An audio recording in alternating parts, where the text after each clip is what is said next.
it's a great pleasure and I have to say an honor to introduce tonight's keynote speaker, who is not only an amazing scholar, but a wonderful mentor and friend, Dr. Frances Westley.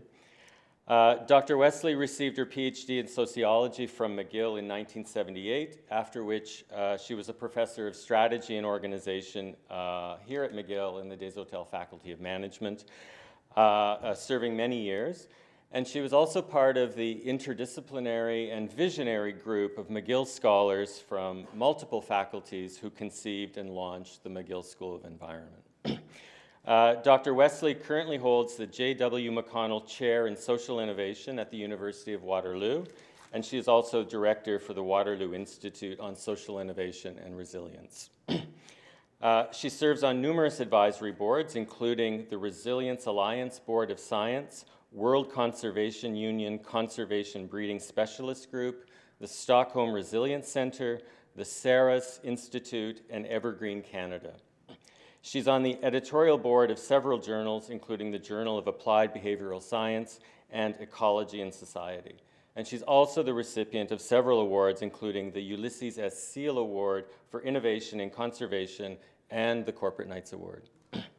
She's a renowned scholar and consultant in the areas of social innovation, strategies for sustainable development, strategic change, visionary leadership, and interorganizational collaboration. It's truly an honor to be able to introduce Dr. Westley, Frances, tonight, because I think she sets an example for all of us in academia in being not just a rigorous researcher, a rigorous scholar, but also an engaged one. She carries out her research in ways that directly inform the taking of action by herself, by NGOs, by scientists, by others in the world outside of academia. And in so doing, I think she makes both the world outside of academia and academia better places. So please join me in welcoming Dr. Westley.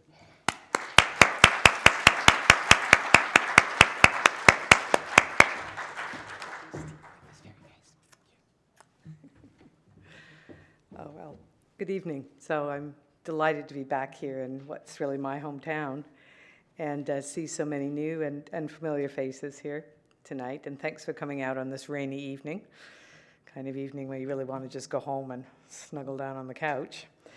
I'm here to talk about social transformation through social innovation. And you may wonder why that's a topic for the MSc to be sponsoring.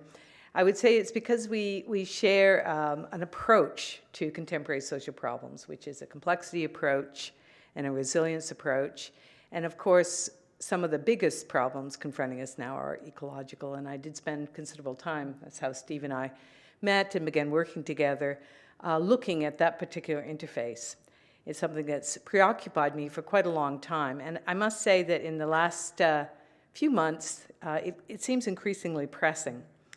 So back in November, just after the sort of Bataclan event in Paris, in fact, the day after, I was on a flight to go to Vienna to go to what was supposedly a global conference on social innovation.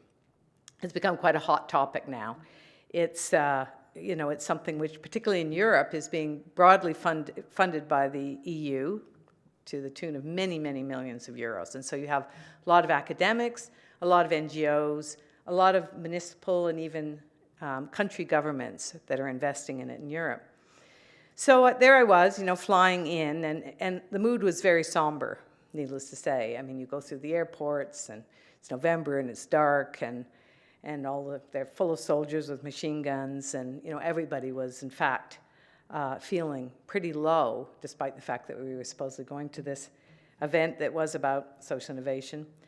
And on a personal front, to make matters even worse, as I was going to the airport in Toronto, I had gotten news about the near death of a child of someone very close to me through a serious suicide attempt. And so when I arrived there in Europe for this conference, these things were kind of hanging together in my mind.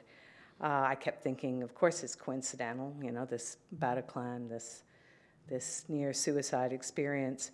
But then I began to think, or in fact, were they?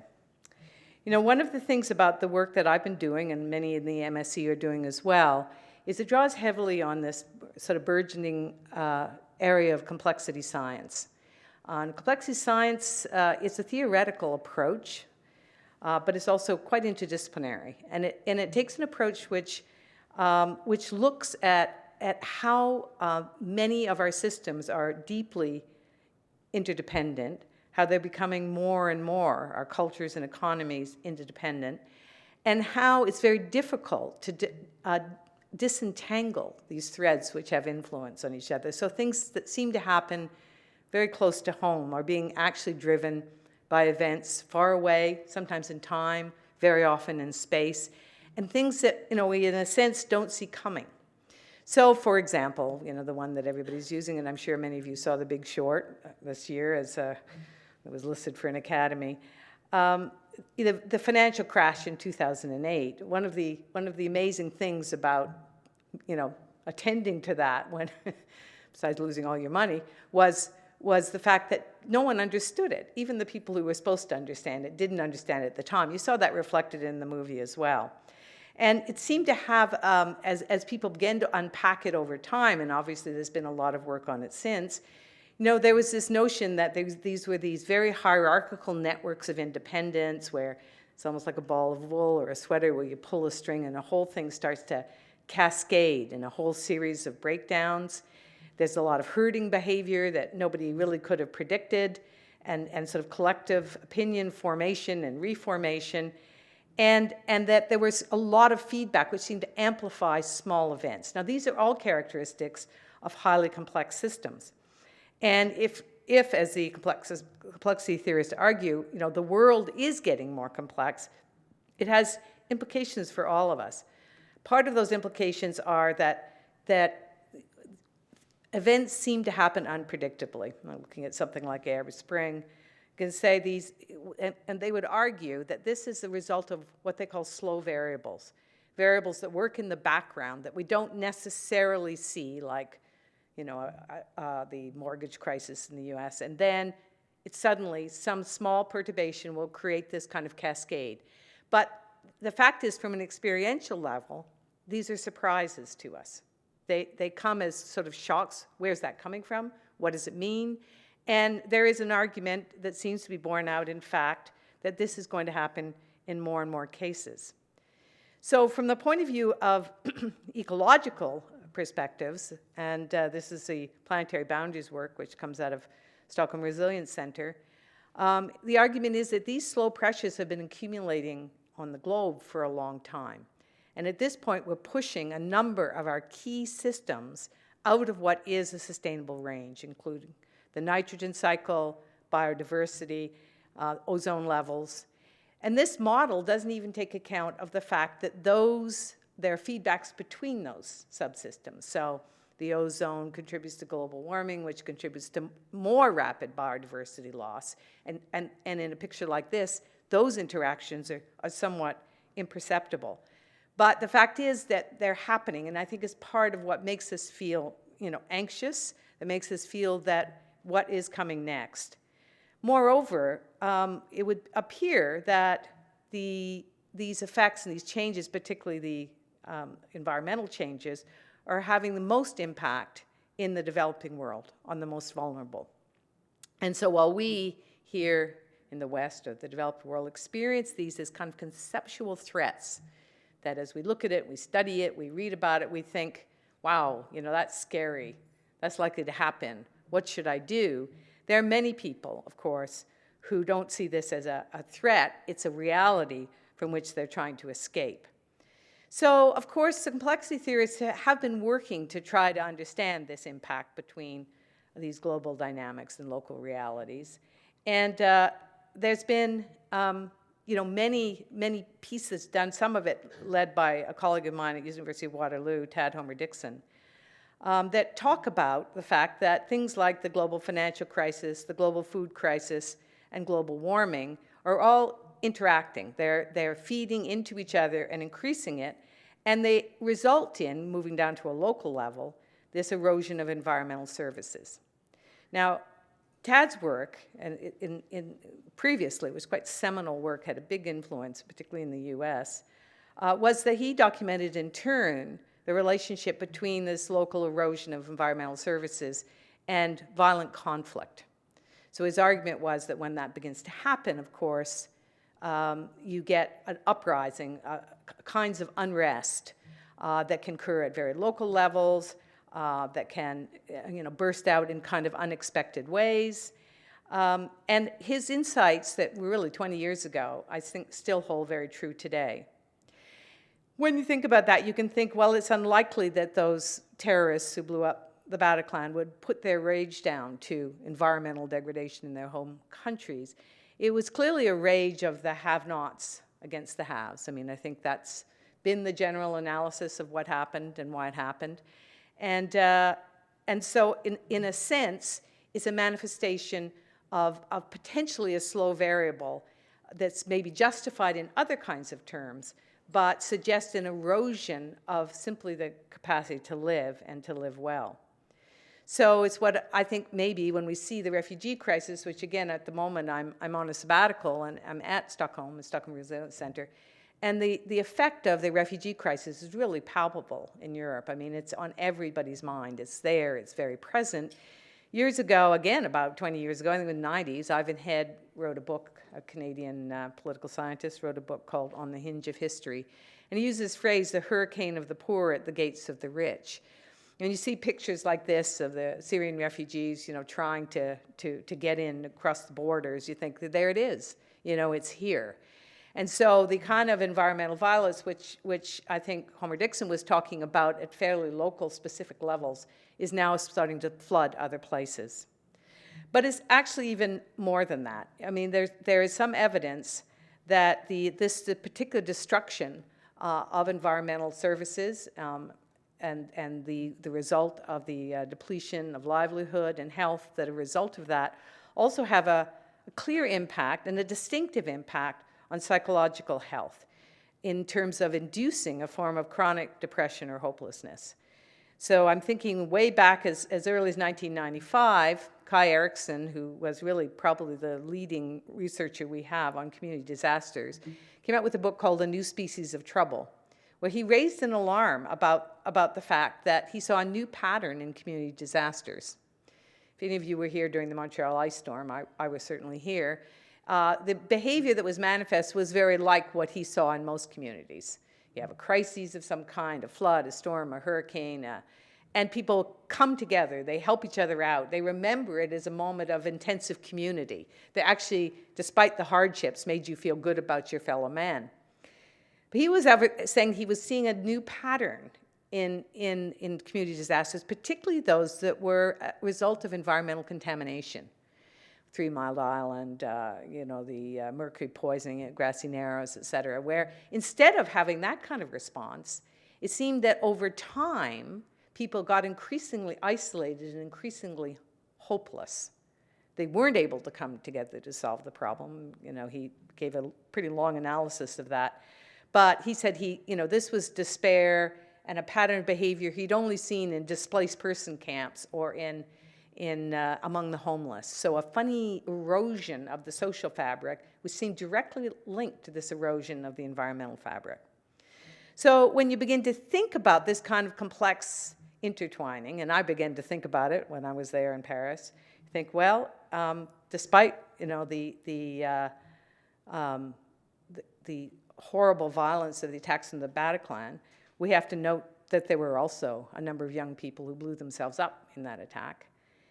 And when I thought of the person close to me who was trying to attempt suicide and the First Nations communities that I've been working with recently for whom suicide is considered to be, a cause for claiming a national disaster site. I mean, the levels are absolutely epic.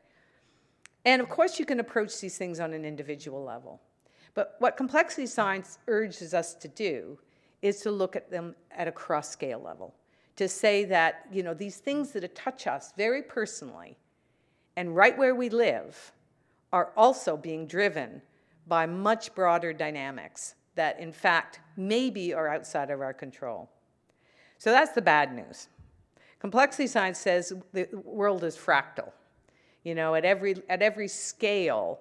Anything you see at a micro scale in our relationships with each other get repeated in our organizations, get repeated in our governments, get repeated at global levels. There's a pattern that repeats itself. And so the things that happen at global levels do come down to affect us very personally. But in fact, for me, complexity has always been also a hopeful science. And I want to turn the page here because you came to hear about social innovation, social transformation, not just doom and gloom. And what complexity science also says is that, in fact, if everything is fractal, then, and the perturbations of a butterfly flapping its wings can change the pattern of the weather, then, in fact, the actions that we take as individuals and as groups at local levels in response to things we think are important can potentially transform much bigger systems. It works both ways. It doesn't only work going down, it works going up. So despite the fact that we feel like we can't touch these much broader dynamics that seem to be having these personal effects on us, we can, in fact, but not in a direct way and not in a deterministic, linear way. So in the last 15 years or so, we've been studying, we've been exploring social innovation, social innovators, social transformation. I believe that's true, but I believe that the pattern of action is somewhat different than you see in more deterministic linear systems. So this is the definition we use of social innovation. It sounds very academic. It's a social innovation is any product, process, project, program, or platform that profoundly changes the defining routines and resource flows, et cetera, of the broader system. So it's about trying to change the system that created the problem in the first place. It would be a lot easier, and some people do say, oh, it's just, a new good idea. And a new good idea is really important in social innovation circles. But it's necessary without actually being sufficient, because we know that many, many good ideas are created, but they don't necessarily spread out and up to have this kind of effect. In fact, you could probably argue that most of them don't. So we, deliberately work with an innovation that, with a definition that we consider to be sort of cross-scale, that a really good innovation is not only a good idea, but one that has this broad transformative effect, because we were really interested and curious in trying to understand what those dynamics might be, including the role of what we call agency or individuals in this particular dynamic. So I'm going to talk to you now about just a pattern that we've seen that in fact is, it's elaborate, there's lots we can say about it, but I'm going to sum it up in just 5 points here. I'm going to say a little bit about each one. That social innovators that are successful know how to reach. T.S. Eliot said, only those who will risk going too far can possibly find out how far one can go. So social innovators per se are always reaching. The work of social innovation and social transformation is one huge experiment. And like all experiments, most of them fail, but some succeed. And if you're attuned to the fact that it's an experiment, what happens is that you learn from your failures as much as you learn from your success. So reach in, reach out, reach up and down, reach long, and reach with care are the points that I'm going to talk about. So reach in.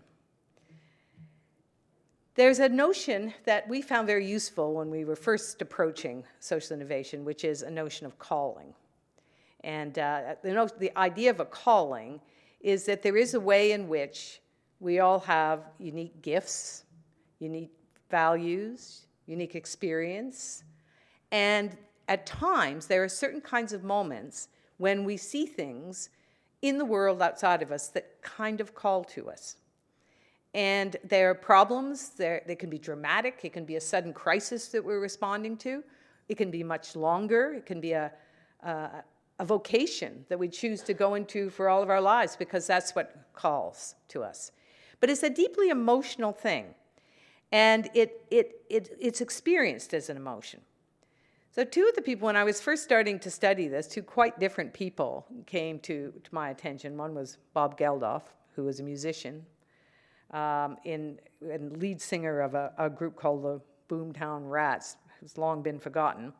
But in 1984, at the time of the Ethiopian crisis, he was in a position of not being terribly successful, but he was involved in the music industry. And he saw a BBC televised event about the Ethiopian famine. And this really hit him. It sort of seemed to come out of nowhere. And he wrote in his biography, "I felt disgusted, outraged, enraged. But more than those, I felt deep shame. A horror like this could not happen without our consent. We had allowed this to happen, and now we knew it was happening. To allow it to continue would be tantamount to murder. I was stood against the wall. I had to withdraw my consent." He went on to create what became a Band-Aid, the concert, which you may or may not remember, which was one of the first of what were a series of celebrity concerts that were held using, the reach of the global media at this point to get new donors to give to famine relief, new donors who are mostly the young consumers of, pop music. And they were very, very successful. They raised millions of pounds. And Geldof took it further over time. He even challenged, only partially successfully, what he saw was the dysfunctional delivery of aid, the whole aid delivery system that was in place, and tried to go around it, to shortcut it, et cetera. The other person who I featured here is much closer to home. Her name is Linda Lundstrom. She comes from the corporate sector. She's a clothing designer, a Canadian clothing designer. And Linda grew up in a small town of Red Lake, which is a small mining town in northern Ontario. It was a town that had a large Indigenous population. And when she was in high school there, being the entrepreneurial person that she was, there was a carnival dance. And the person who sold the most tickets was going to be Carnival Queen. So Linda decided she wanted to be Carnival Queen. She went out to raise money, and she did something that nobody ever did. She crossed the railroad, and this was like a classic town in which on one side the whites were living and the other side the Indigenous population was living. And she decided, well, why don't I try to raise some money for the carnival dance on that side? And when she knocked on the door, of course, it was opened by an Indigenous woman who was astonished to see a white girl at her door. But Linda was equally astonished when she peered into the house and realized there was no indoor plumbing, there was no heating, that it was basically a facade of a house. And as she went from house to house, she saw this over and over again. Well, she went back and had her carnival dance. I don't even know whether she became Carnival Queen. But then she left and she went on and became a very successful clothing designer. And one day when she was at home, because she'd had a child, she was breastfeeding her baby, and it was taking a long time, so she was watching TV, and she happened to see a show with John Campbell, who's an Indigenous artist, who was talking about the number of effective artists, new artists in the Indigenous community, and she started to cry. And she thought, well, maybe it's just postpartum hormones, but she kept crying. And then she realized she was taken right back to that place where she'd been, that place where she realized how much privilege she had. And now here she was. She still had privilege. She wasn't that young girl anymore. Now she was a successful businesswoman. So she felt she had to do something. So she called him up. She organized first a kind of an art competition, and then she started to involve several groups of Indigenous women in designing a whole series of parkas and clothes that had beadwork. She devoted herself to educational opportunities to help these women do that, and actually opened up her business to that kind of influence. Now, what do these two things have in common? Well, first of all, a sense of calling, and that description of that moment is often a moment we feel when we feel called to something. It actually grabs us emotionally. There's a lot of time we just ignore it. We'll get it, we'll think, oh, I should do something about that, and then we ignore it. And that's okay, because we only have so much time for so many things. But if, in fact, we actually want to step through into social innovation and working towards transformation, that's a very important signal. It isn't that sort of deep-seated fear we have about, oh, there's something terrible going on out there. Should I do it? Shouldn't I do it? It's actually in that moment. It's a call. And it's probably where you should begin, because the other thing that's really characteristic of these two is that they didn't rush off to start whole different careers. They just started where they were. Bob Geldof organized a concert. Linda Lundstrom started a new clothing line. So they worked from who they were, where they were, and they took those very first steps. They simply changed the partners that they were working with. They changed the relationships they had, and they began to change the rules that they'd been operating by. So this was intense emotionality, and it's a kind of a sign of calling. The other aspect, though, of reaching in, of kind of knowing yourself and listening to yourself, is something that has to do with power, and the power outside and the power within that we have. Most change that's going to be effective does not make most people happy, right? Because the status quo is benefiting a lot of people. So for many, many people, when they get a really good idea, one of the questions a mentor of mine used to ask was, okay, it's a good idea, so who cares, and why isn't it that way already? And when you ask that second question, why isn't it that way already, you get an understanding of the kind of vested interests that are out there. And so, the normal way to approach that is a kind of an us-them scenario, and it's one that I think a lot of social movement traditions have built on, where you look outside and you say, it's the evil people who have it, and we've just got to get it away from them. But what was interesting about the social innovators that we've worked with over the years is that there is another, you sometimes see that, but there's a more salient and unusual pattern. It's almost a Gandhian pattern, where they will talk about an experience where their first experience of steps towards transformation occurred through confronting their own fear and recognizing that the thing that they hated out there was actually inside them too. This is a picture up here is a picture of a Reverend Jeff Brown, who actually works in Boston. And between 1990 and 1997, when he was a young priest in a parish there, the homicide rate of youth, which had been really astronomical, dropped by about 60%. And this was sort of termed in the newspapers, the Boston Miracle. Zooming in a little closer, in our fractal way, it seems to be linked to a really changed relationship between the police, the community, and the gangs themselves. And zooming in further, came to see this group of ministers who'd been very active. And Reverend Brown was one of that group. He actually came here to McGill around 2000 when we were working on the first part of the Social Innovation Project, and really told an interesting story about his own experience with that. And he said when he was, first started out, he recognized there was this, dreadful violence going on all around him. And, but he felt that, his job was to preach against it in the pulpit. And so he would every Sunday. He called himself the rapping reverend. And he'd get up there and talk about, how terrible all this was. And then he'd go and he'd get in his car and he'd drive home, which was in another suburb. He didn't live in the place where all the violence was. I mean, why would you want to live there? So, as this mounted, and parishioners and people who were, his own congregation were starting to get murdered, young men mostly, he began to feel that, he had this moment of truth where he thought, he talks about a funeral going on in his church of one gang member and another trying to come into the funeral who was killed at the door. And he said, it was too much. And at that point, there was a kind of gathering of religious leaders. And 10 of these decided they were going to go out and try walking the streets at night in Boston, in the area they were in.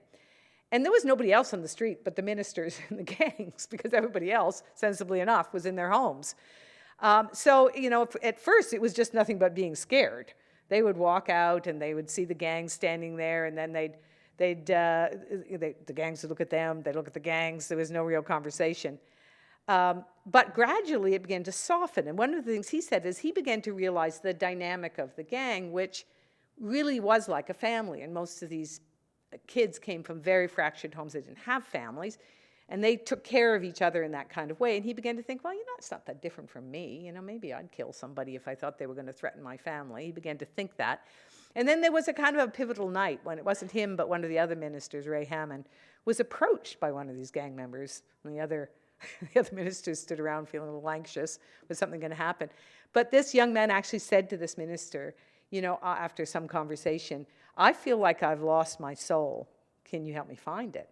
And for Reverend Brown, that was a pivotal moment because he said he had no idea that that such a thought would ever enter into one of these kids' minds. And it wasn't like he thought, oh, hallelujah, now I can save them all, but rather that he thought, wow, they really are just like me.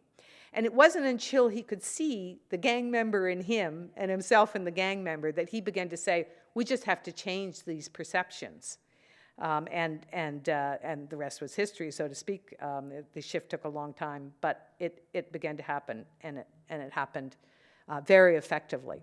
So again, I want to underline this is a kind of Gandhian perception. I see it over and over again, but Gandhi's notion that, you didn't attack the British, that whole notion of passive resistance, and because the British were people too, even if they're beating you with clubs, they're still people. And the way that has of unlocking the opposition, unlocking that power dynamic, that means that more energy can be diverted to what is a real change. And that seems to be a real characteristic. So reaching in, a sense of calling, reaching in, a different view of power. The second thing is reaching out. And this is a notion, there's a concept what Stuart Kaplan developed called the adjacent possible in complexity theory. And what he means by that is if you're trying to understand that butterfly wing phenomena, try to say, okay, so the butterfly flaps its wings and the pattern changes. There's a lot that happens in between the butterfly and the pattern. And one of the dynamics that he sees, and that we actually see in social dynamics in very complex situations, is that as movement starts to happen, it affects and is affected by the movement that's happening close to it, which is what he calls the adjacent possible. So there's a kind of a combination and recombination of these elements. Steve Johnson wrote a book, Where Good Ideas Come From, where he argued that you can find spots that are really generative of ideas and thinking, and it's largely because you've brought people together who are quite different. They become each other's adjacent possible, and they begin to mix and match ideas.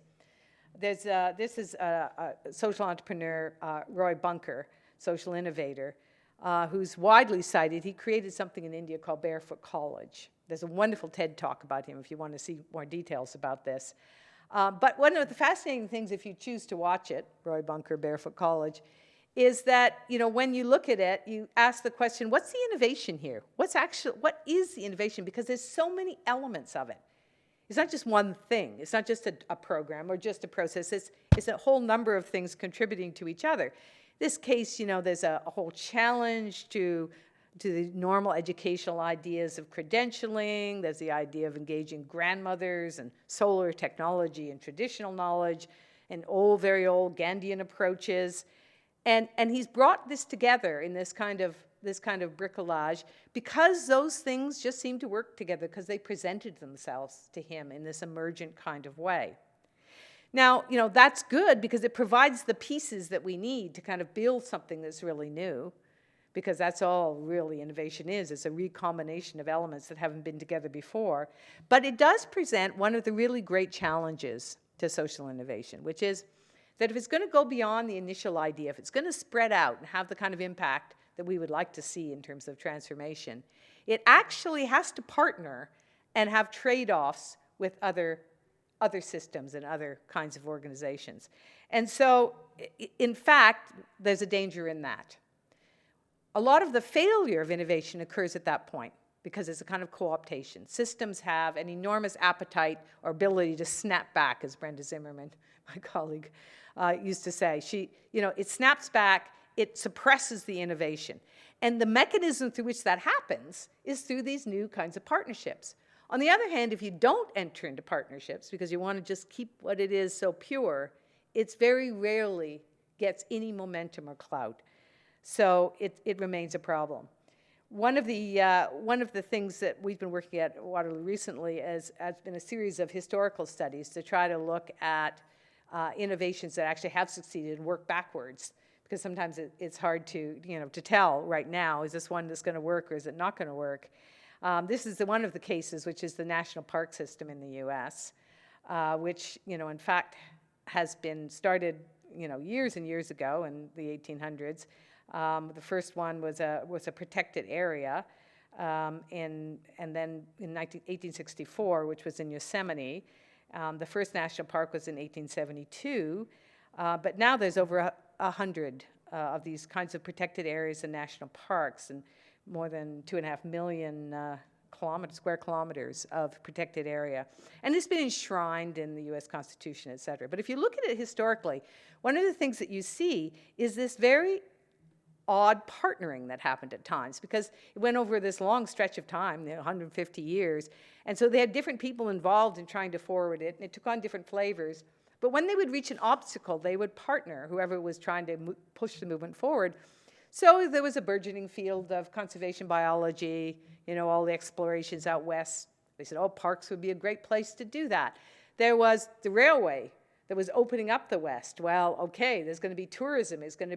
They need a park, to be enshrined. There was the big public parks being built in New York City. This is a place for recreation, et cetera, and tourism. And what's interesting is that those partnerships do kind of embed a certain paradox in social innovations to succeed. Because if you look at the kind of dialogues that go on about parks and what they should do, and even about what pristine nature is, you still see those same arguments. It's for people to enjoy. It's for tourism. No, no, no. It's for scientists to be able to document and explore things. No, no, no. It's somewhere, that we can go to escape from the world. It should be pristine. It should be used. Those debates go on. There's a way in which even successful social innovations have this kind of inherent instability. So that's part of the nature of what you're able to do. So, the way in which, as you reach out, and this is something from Simon Levine, who's a complexity thinker, you both drive an emergence process, but at the same time as that process emerges, it comes back, in a sense, to haunt you. It shapes the world in which you're trying to act. So, and because of that, you need to be very concerned, and the third point, to reaching what I think of as up and down. So you need to be concerned about the fact that even in the early days of an innovation, you need to be thinking about what are opportunities at policy levels, at economic levels, et cetera, for this to take root. And you need to start to try to find the partners.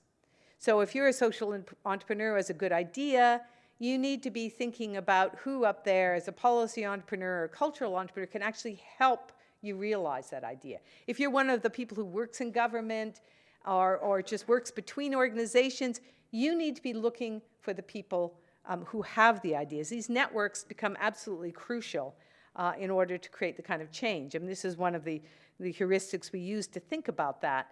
There being a higher institutional level of economic, political, cultural, you have these local experiments. And the question is, how do you move something that's a local experiment into something which becomes an institution that we can all count on? One of the best examples I know of that is an organization called Plan Canada. I've known the head of that, Alec Mansky, for many years, works in the disability area, and many of you may know him.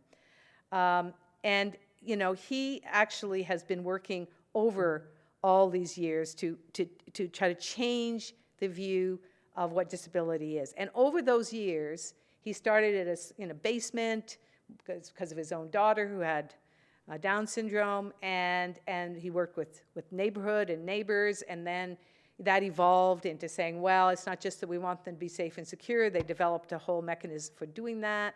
We actually want them to be able to enter into a reciprocal relationship with others, and that really, means that they have to be financially viable. They have to be able to engage differently.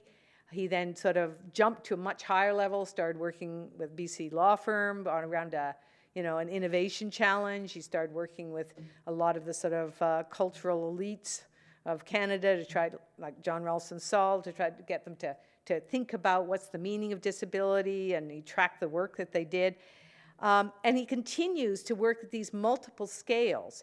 He happens to have that particular ability to do all the things, but for the most part, and certainly over the long range, we actually need to find partners, particularly between institutional entrepreneurs, cultural entrepreneurs, policy entrepreneurs, and the social innovators.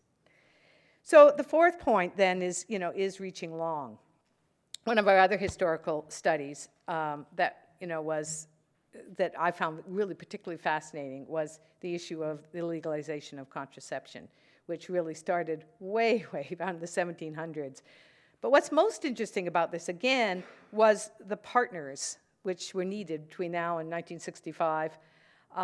There were many obstacles. There was religious objections, there was medical objections, and the people who were moving that forward just kept persisting in this fundamental belief that women should have the right to control this, to control their own reproductive destiny. And so they kept partnering with whoever they needed to partner with. You know, first it was the free market. At that point, there was no religious objection. There were, you know, with the discovery of rubber and the condom industry, they partnered with them. And then holding this human rights perspective, that was at the basis of it. But then as time passed, there was, you know, objection to it on religious grounds, the Comstock Act that made it obscene to use any kind of contraception at all. And the doctors were agreeing with this. Then, you know, they had a first break opportunity in the First World War because of venereal disease with the soldiers, and they managed to reintroduce condoms as a protection against disease, but not contraception. Then there was a subsequent opening or breakthrough in the Depression, when for the first time family size and poverty and starvation were as a big issue in the US, and they were able to link it together around family support, et cetera. And slowly, surely, as they changed these partners, they began to be able to make progress towards what was an ultimate goal. It was very long, though, and it was very slow. You think of things that are currently going on, for example, in the indigenous communities. You know, all aware of Cindy Blackstock's, you know, big breakthrough. She was a student at McGill in one of my classes before she began actually, you know, working on this problem with the federal government and rights for First Nations children. And she took the federal government to court and she won. But, you know, this is a long game. And I was just listening to an analysis on CBC saying, well, that's great, but the new budget, despite the new government's support for you know, Indigenous issues, in fact, does not address the needs that she identified.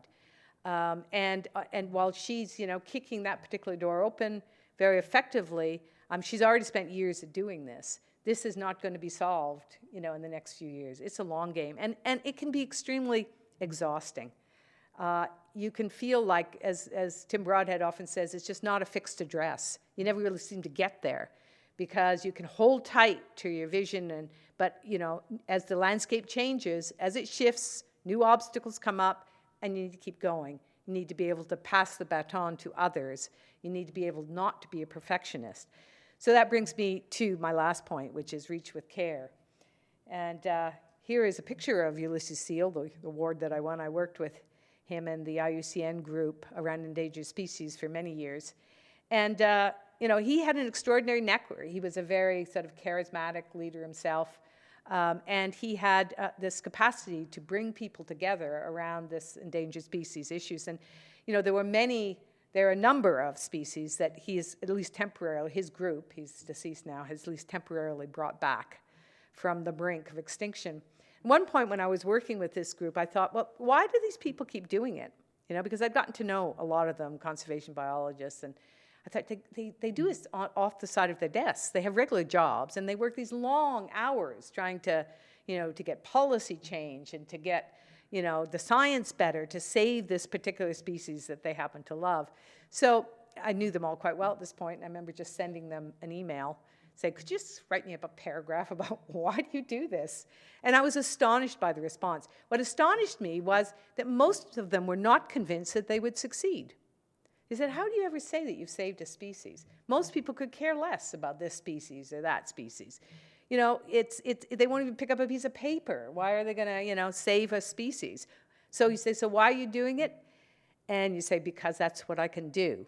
This species may go extinct, but not on my watch. So there was a sense in which they had to bound their own sense of responsibility. While committing themselves to it, they also had to say, I only have so much time, so many days of a week, so many months of a year, so many years in my life. I have other things I also have to do. That's all that can be expected of me. That's all I can do. And it's kind of important because this is such a long game, and it requires, you know, so much being tuned to self and others. So, you know, essentially listening to them, I would say, you know, do what calls to you. Do what's in front of you and what calls to you. Do what you love with people that you care about. And that's one of the things that kept them all going, was that they became a community working together. But be prepared to let other people into that community, because you have to make those partnerships. Don't expect perfection of yourself or of the thing you're doing, because it's going to be imperfect, it's complex, it's constantly evolving. You can't really know in which ways it's going to go. And set boundaries for expectations of yourself, the not on our watch phenomena. And then let yourself be surprised by what the world can provide. Ultimately, for me, the cases of social innovation that I see, which keep me optimistic despite the kind of gloom that I was experiencing in Paris, is that there is so much energy around this, and the opportunities for change are almost as strong and as powerful as the opportunities for repression, disaster, negativity. I think it just involves us, in a sense, listening to that call, deciding that we're going to take the first steps. While I was in Paris, a Wallace Stevens poem, well, not in Paris, in Vienna, a Wallace Stevens poem kept going around in my head. His poems always had odd names. He called this one "The Well-Dressed Man with a Beard." The other night I had a dream about a well-dressed man and a beard, and I thought, oh, it must be the Wallace Stevens poem speaking to me again. But in that, there is this notion that he wrote this during the Second World War. After the final no, there comes a yes, and on that yes, the future world depends. And the poem goes on, no is the night, yes is this present sun. If the rejected things, the things denied, slid over the western cataract, yet one thing only, one thing that was firm, even no greater than a cricket's horn, no more than a thought to be rehearsed all day, a speech of the self that must sustain itself on speech, one thing remaining infallible would be enough. Ah, douce compagna of that thing, douce compagna, honey in the heart, green in the body, out of a petty phrase, out of a thing believed, a thing affirmed. The form on the pillow, humming while one sleeps. The oriole above the humming house. It can never be satisfied, the mind, never. So thanks very much.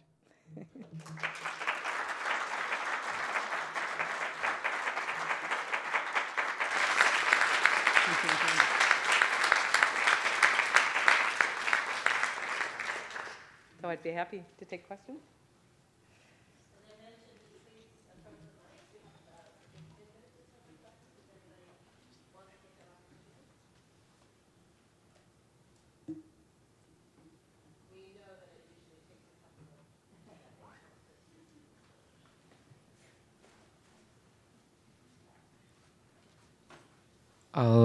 I'll take the pleasure of asking the first question, since I've asked you about 1,000 already. Nice to see you, Francis. I wrote on my Facebook wall when I found out yesterday that you were speaking that your mind is the place I love to occupy when the world is producing simultaneously Trump, tuberculosis, Trudeau, and Tesla. And because Tesla's car's getting out today, Trump's always in there, Trudeau's always in there, and anyhow. Because my generation has this horrible narrative that was they inherited and that was passed down to them, that their job was to work really hard and get good grades, and that would get them to jobs they needed to get the security they needed to be happy. And there's a false premise underneath all that, and then the promise has proven not to be true. And so I managed to bring about 5 people. And luckily you said, here's how all of the things connect that are messy. And then you ended with, and here's what you can use as a mantra to make sense of it all. So I didn't set any false expectations for the 5 people I brought, so hopefully they won't help me. But at the same time, I'd like to know how you think the social innovation movement itself can kind of live that a bit more. Because to be honest, it's, in my experience, it hasn't taken responsibility for scaling its own knowledge. So I've been surrounded by people that have figured out beautiful dynamics that could be metabolized by all social innovators in the world.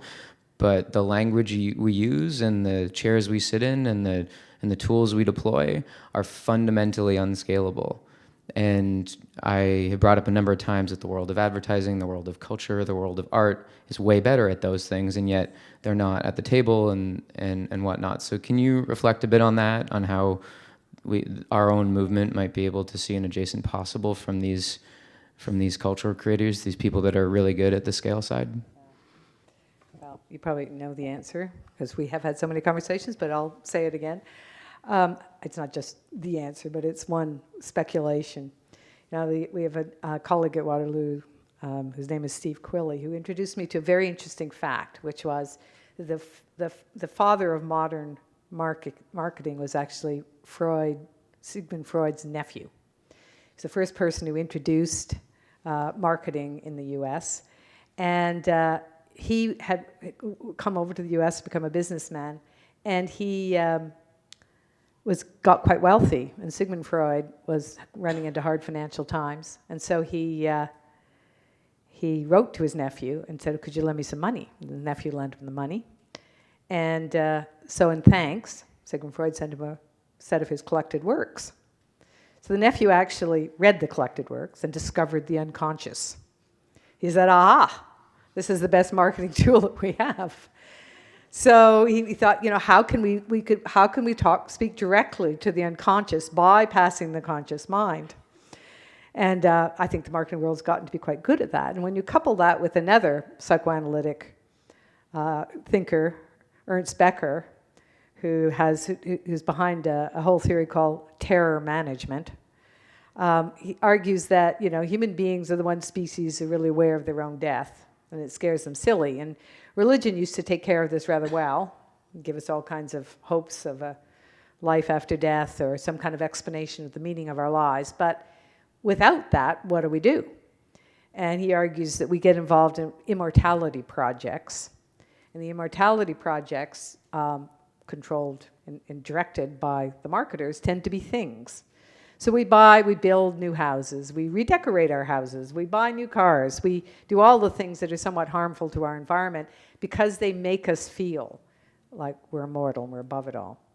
So what that tells us is that if we want to transform, if we want to change people's minds, that's one of the big obstacles.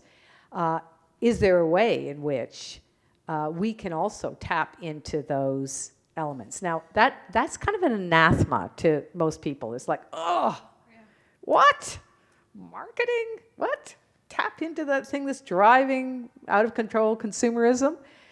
And it's true. I mean, I had that same reaction to it. But what I did think with time passing was that it's another powerful stranger issue, which is that if we can say that we could never use that particular tactic, but we also know that the fear tactics that environmentalists use and that others use about how the world's going to hell in a handbasket actually seems not to change people's minds, but actually confirm their beliefs. So when it comes to change, we may need to think in those kinds of terms. It's not something that makes me entirely comfortable yet. Maybe your generation will find a way to do that. But I think it's something we need to think about and go beyond. I remember Al Mansky, who was not a fan of the Stephen Harper government per se, but he did say to me after they all got elected that no matter who was in power, the first thing he did was to read the bio of everybody who was in the government, and particularly those in cabinet, because if they had a disabled family member, it was time for him to get to know them, because they could represent that policy window. So the us and them mentality, which is so natural to us all, I mean, it is hardwired in us, but it's not a friend of social transformation. We have to find our way to think our way through that, I think, to find a way to, in a sense, reconcile ourselves, or at least find ways to combine value with some things that we may feel, are really an anathema to us. I'll put that out there that way. Not simple, that one.